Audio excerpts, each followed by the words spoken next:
Սրբազան հայրեր, նախ ուրախ եմ ձեզ տեսնելու համար և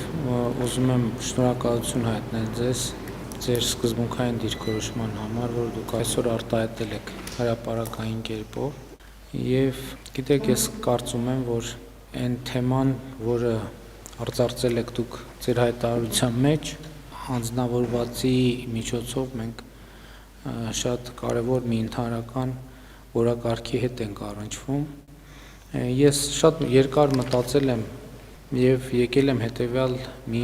հետևության ինքս ինձ համար, որ նաև կիսել եմ հանրության հետ և հարկ եմ համարում կիսել նաև ձեզ հետ, որ մենք շատ խոսում ենք արժեքահենք հանրություն, արժեքահենք պետություն, արժեքահենք հասարակություն ունենալու մասին։ Եվ դա մեր նպատակը և խնդիրն է, և որովհետև այնուամենայնիվ ցանկացած պետություն ինքը հենված է բացի զուտ իրավական տրամաբանությունից, այդ իրավական տրամաբանությունն էլ հենված է որոշակի արժեքային համակարգի վրա և չի կարող պետություն լինել առանց արժեքային համակարգի։ Մեր արժեքները առաջին հերթին առնչվում են մեր հոգևոր արժեքներին և իրականության մեջ ինչպիսի դեր ունեն մեզ համար հոգևոր արժեքները, դրանք մեծապես կանխորոշում են նաև պետության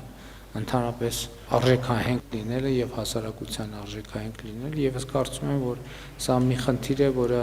որի հետ առնչվելը և որի վերաբերյալ դիրքորոշումներ արտահայտելը մեր պետության հետագա զարգացման և ճակատագրի համար ունի շատ կարևոր առնչություն, և ես կարդացել եմ ձեր հայտարարությունը հենց այդ դիտանկյունից, որ ես համենայն դեպս տեսել եմ արտահայտությունը նույն կարգի մտահոգության,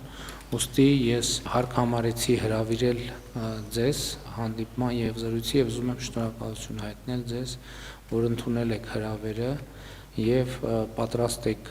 նման խոսակցության և քննարկման։